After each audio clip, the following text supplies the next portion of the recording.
গজল বেরিয়েছে, সব গজল শুনে ছেলেরা। আবাবিলার আসবে না, কাবাকে রক্ষার করে না, কিরম চলে না বাজারে। এখন তো গানের সুরে গজল আপনাদের 24 পরগনায় ব্যাপক চলে। গান ফানসান চালানো আর গানের সুরে গজল চালানো বরঞ্চ গানের থেকে নিকৃষ্ট। কি বললাম? কথা বোঝে না। মদ হারাম না হালাল? কুকুরের পিশাব জোরে বলেন হারাম। আচ্ছা, পানি, হ্যাঁ পানি হালাল না হারাম? হালাল। এখন ওই পানি যদি কারোর কবর ধোয়া হয়, কোনো বাবা ধোয়া হয়, কথা বলে না, কোনো বাবাকে গোসল করিয়েছে ধরুন, কোনো, আরে আছে আপনাদের দিকে নেই, কত নেবেন, কত ডিজাইনের যে আছে আপনি কি জানেন। বাবাকে গোসল করাবে, বাবাকে পা ধোয়াবে, ওই পা ধোয়া পানিটা বরকতের পানি মনে করে খায়। কারা রে ভাই? আমাদেরই জাত ভাই। কাদের জাত ভাই? কথা বলেন না, কাদের জাত ভাই? আমাদেরই জাত ভাই। এখন বলেন ওই পানিটা ছিল হালাল, পানিটা ছিল হালাল। এই যে বাবার ধোয়া পানি, এখন গোসল করা পানি যদি হয় তো মাথায় ঢাকলে ও পানি কোথায় কোথায় যাবে? কথা বলে না। আরে বাঁকা নালা, সোজা নালা, কোনো নালা বাদ যাবে? ওটা তো ভালোই বুঝতে পারছি। আর এখনকার যুগে আমাদের যা কন্ডিশন, রাগ করেন না, এগুলো মসজিদের ইমামরা তো মেম্বারে বললে সমস্যা আছে, বললেও সমস্যা। কিছু কিছু মানুষ দেখবেন সেলুনে চুল কাটতে যায়, চুল কাটতে গিয়ে তুলে দিল হ্যান্ডেল, মানে আপনাদের দিকে নাই, হ্যান্ডেল তুলে দিয়ে বললো ফিনিশ কর। ঠিক বলছি না ভুল? এটা জায়েজ? কথা বলেন না কেন? এই পশম অন্য কাউকে দিয়ে পরিষ্কার করা, কথা বলে না, জায়েজ নাই। অনেকে বলছে তো জায়েজ যখন নাই হবে না। কেউ কেউ আবার এত বড় করেছেন, আমার কোথাও মানত করে বসে আছে।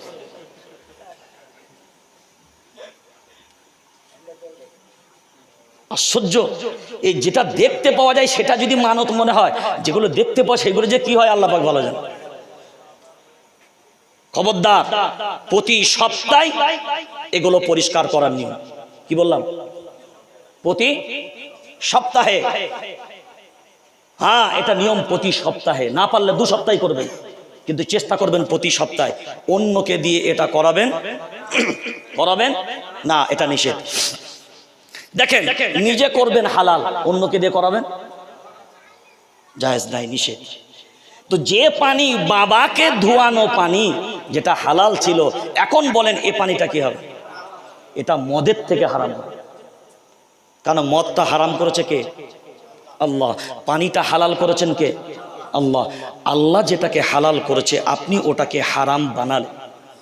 এই জন্যে হারামের থেকে পাওয়ারফুল হারাম এটা তৈরি হলো, কারণ এটা আপনার তৈরি করা। বুঝতে পারেননি? যেমন ধরুন শূকরের গোস্ত হারাম, আর মানতের গোস্ত ওটাও, কথা বলে না, মানতের গোস্ত। আরে ইন্নামা হাররামা আলাইকুমুল মাইতাতা ওয়াদ-দামা ওয়া লাহমাল খিনজির। হ্যাঁ, এই ধরনের আয়াত কোরআনে বহু জায়গায় আছে। সূরা মায়েদা 6 নম্বর পারা 6 নম্বর সাফা, 14 নম্বর পারা 19 নম্বর সাফা, 2 নম্বর পারা 5 নম্বর সাফা। আল্লাহ ব্যতীত অন্যের নামে মানত করার গোস্তটাও হারাম, কিন্তু শূকরের গোস্তের থেকে বেশি হারাম। কথা বুঝতে পারেন নাই? এটা যদি 100% হারাম হয় তো মানতের গোস্তটা 110% হবে। এই কথাটা বুঝতে পারছেন? হ্যাঁ, কারণ ওটা আল্লাহ হালাল করেছিল, হারামটা তুমি নিজে করেছো। বুঝতে পারলেন? হারামটা তুমি নিজে করেছো, এই জন্য এটা সব থেকে বেশি হারাম। এরপরে চলেন, তাহলে আমরা যারা মুসলমানের সন্তান এখানে আছি, আল্লাহর গোলাম, সবাই নামাজের কথা আপনাকে বলবে, হারাম ছাড়ার কথা আপনাকে বলবে, সুদ ছাড়ার কথা আপনাকে বলবে, অন্যায় থেকে বাঁচার কথা আপনাকে বলবে। আপনার বিবেক যদি ভাবনা চিন্তা করেন, আপনার বিবেক দিয়ে যদি না ভাবেন, অন্তর থেকে যদি না ভাবেন, তাহলে একটা জিনিস খুব খোলাসাভাবে শোনেন, সারা জিন্দেগি বয়ান বক্তব্য হবে আল্লাহর গোলাম, কিন্তু আমরা যদি নিজে থেকে পরিবর্তন হতে না চাই, কেউ পরিবর্তন করতে পারবে না। ওই জন্য মসজিদুল আকসা তারা এই জন্যই বিজয়ী হবে, যেহেতু তাদের বরকত সম্পর্কে আল্লাহর কোরআন ঘোষণা দিয়েছে, তাদের ভিতরে একতা আছে, আমাদের ভিতরে একতা, জোরে বলে একতা নাই। ভারতবর্ষের দ্বিতীয় পার্লামেন্ট তৈরি হয়ে গেল, সব কিছু একদম সাজানো গুছানো বাগান। আমি বহুদিন পূর্বে, আমার বয়ান এখনো পর্যন্ত নেটে আছে, আমি সেই দিনকে বলেছিলাম আল্লাহর গোলাম, যদি ঘর নিজস্ব হয়, সব কিছুই নিজের মতো করে তৈরি করা যাবে। আজকের রিপোর্ট বলছি আপনাকে, ইউপি যোগী সরকার ঘোষণা করল, যে মাদ্রাসাগুলো রেজিস্টার করা নাই, সব মাদ্রাসাগুলোকে 1 লক্ষ টাকা করে জরিমানা। বহুজন এমন আছে আল্লাহর গোলাম, যারা মাদ্রাসা সম্পর্কেও খারাপ ধারণা পোষণ করে। আজ মাদ্রাসার উপরেই প্রথম এদের নজরটা বেশি কেন? আলেম ওলামাদের প্রতি এদের নজরটা প্রথম বেশি কেন? কারণ আমাদের সমাজে আমরা নিজেরাই আলেমদের কদর করি, জোরে বলেন, কদর করি না। একজন যারা জোন কাটে, সকাল 8টা থেকে বেলা 2টা পর্যন্ত ডিউটি দেয়, 400 টাকা রোজ, তাই তো? 400 টাকা রোজ, 8টা থেকে 2টো পর্যন্ত, কোনো টেনশন নাই, কোনো চাপ, কথা বলেন, চাপ নাই। আর একটা মসজিদের ইমাম ডিউটি দেয় কতক্ষণ? 24 ঘন্টা। কয় ঘন্টা? জোহরের নামাজ যদি একদিন না থাকে, কোনো কাজের জন্য যদি ইমাম বেরিয়ে যায়, বহু মসজিদের কমিটি এমন আছে রে ভাই, কৈফিয়ত দেওয়া লাগে ইমামকে, কোথায় ছিল হুজুর? মুরগি জবাই করতে এসে ফিরে গেল, সলিমউদ্দিনের জামাই এসেছিল।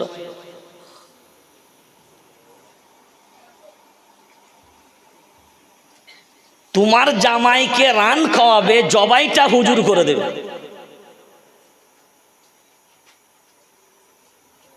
যারা জামাইকে রান খাওয়ানোর জন্য হুজুরের কাছে মুরগি জবাই করবে, আমি হুজুর করে বলবো বিসমিল্লাহ আল্লাহু আকবার ছাড়া জবাই করবে। রান খাবে সে, আর জবাই হবে তুমি। যদি বলে রানের একটা তোমার একটা জামাইয়ের, অসুবিধা নাই, বিসমিল্লাহ আল্লাহু আকবার।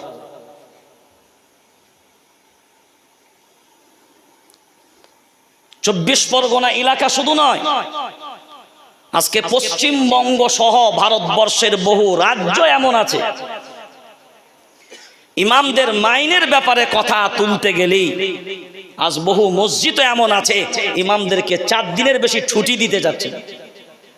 আপনি 24 ঘন্টা 30টা দিন বিবির কাছে থাকছেন, ঘরে থাকছেন, ছেলে পুলেদের দেখাশোনা করছেন, তারপরেও 5 ওয়াক্ত নামাজের সময় দিতে পারছেন না, কাজের ব্যস্ততা। আজ হুজুরকে 4টা দিন সময় দিলেন মাসে, আপনার সারা মাস কাজ করে কাজ উদ্ধার হলো না, আর ইমাম সাহেব সংসার কাজ ওই 4 দিন গিয়ে ওই 4 দিনে সব কাজ উদ্ধার করে ফেলবে। একদিন কামাই ইমামকে কৈফিয়ত দিতে হয়। তাহলে আপনি বলেন, ইমামের অসম্মানের শুরুয়াতটা কোথা থেকে? রাগ করেন না, কোথা থেকে শিখলো? কোথা থেকে পেলো? কোথা থেকে? আজ ইসরায়েল শিখেছে কোথা থেকে? কারণ ইসলাম প্রত্যেকটা মানুষকে নিজের আত্মরক্ষার জন্য সবসময় তৈরি থাকতে বলেছে, জানেন না? সেইটা আজকে ইসরায়েল কথা বলে না। ওই সিস্টেমটা কাদের ছিল? ইসলামের সিস্টেম নিল কারা? কথা বলেন, ইসরায়েল। আজকে তারা নিয়ে মাত করে দিল, আর আমাদের সিস্টেম অন্যরা নিল, আর আমরা কাদের সিস্টেম নিচ্ছি? চুলের ডিজাইন অন্য জনা, নীতি আদর্শ সব অন্যের, নিজেরটা কি রইল? খালি নামাজের কথায় আমরা মনে করি শুধু হুজুর নামাজের কথায় আছে, না, আসল আদর্শ ইসলামটাকেই তো আমরা বুঝতে পারিনি। আর যতদিন পর্যন্ত মানুষ আলিমদের প্রতি সেই শ্রদ্ধা সম্মান আর ইমামদেরকে তার নিজস্ব মর্যাদার জায়গায় না রাখবে, মেম্বারটা ইমামদের জন্য স্বাধীনভাবে ছেড়ে না দিবে, এ সমাজের উন্নতি হওয়া মুশকিল আছে। কেউ পারবে না, কেউ ঠেকাতে পারবে না আপনাকে। ওই জন্য আপনাকে প্রথম চিনতে হবে, আমি যে কথা আপনাকে শুরুতেই বলেছিলাম, প্রথম আপনাকে কি চিনতে হবে। 5 মিনিট আপনার শুধু মনটাকে আমি বোঝানোর জন্য বলছি, 5টা মিনিট। এখানে যারা আছেন আমার বক্তব্য বাদ দেন, ওলামায়ে কেরামের বক্তব্য বাদ দেন। পৃথিবীতে যত মাখলুক আছে, আচ্ছা কুত্তা, কুকুর চেনেন তো? জোরে বলেন। আচ্ছা কুকুর খায় তো না খায় না? কুকুর খায়। ইহুদি খায় না খায় না? খ্রিস্টান, বাগদি, মুচি, তপশিলি, আদিবাসী, যত রকমের জাতি আছে, প্রজাতি, খায় না খায় না? যত প্রাণী আছে খায় তো? আপনারা জবাবটা আপনারা দেবেন। সবারই খাওয়ার সাথে ইসলামের খাওয়ার কোনো তরতিব আলাদা আছে না একই আছে? জোরে বলেন। আলাদা আছে। মাশাআল্লাহ, খুব ভালো বুঝেছেন। 5টা মিনিট আমাকে, খালি 5টা মিনিট আমাকে সময় দেন। এটা যেমন বুঝলেন যে খাওয়ার সিস্টেম ইসলামের আলাদা আছে, এখানে যারা বসে আছি আপনার ধর্মের নামটা আমি জানতে চাচ্ছি। সবাই একমত? সবাই বলে সবাই একমত? কোনো সন্দেহ আছে? নাই। তো কোনো সন্দেহ যদি না থাকে রে ভাই, আপনি আপনার বিবেক দিয়ে বলেন, আমাকে বায়ান করতে হবে না, আমি বারবার বলছি, যদি ইসলামের খাওয়ার একটা আলাদা নির্দিষ্ট তরতিব থাকে, আপনি আপনার বুকে হাত রেখে, আপনার ফ্যামিলির বুকে হাত রেখে, মারাম নিজের বুকে হাত রেখে নিজের বিবেককে জিজ্ঞাসা করুন, সেই তরতিব আমাদের জানা আছে তো সবার? হ্যাঁ না বলেন, বোঝার জন্য। যারা জানি তারা মেনে নিতে, আর অধিকাংশরা আমরা।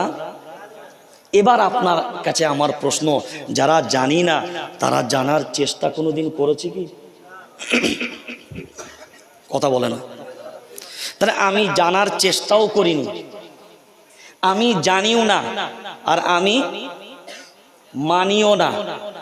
আর যখনই আপনাকে বলা হচ্ছে আপনি কোন ধর্ম মানেন, আপনি বললেন, জোরে বলেন, ইসলাম। এখন আপনি বলেন আপনার মসজিদের ইমাম আছে? তাড়াতাড়ি বলেন, আমি 5টা মিনিট আপনাকে বোঝানোর জন্য বলছি। ইমাম আছে? আছে তো? আচ্ছা, ইমামের কাছে 24 ঘন্টার ভিতরে আপনি কোনোদিন ইমামের কাছে গিয়ে দাঁড়িয়েছেন যে হুজুর আমাকে 10টা মিনিট আধ ঘন্টা সময় আপনি আমাকে দেন, অন্তত খাবার তরতিব আমাদের কি আছে একটু আমাকে বলে দেন? কথা বলে না। অপরাধী কারা? কথা বলে না। কারা?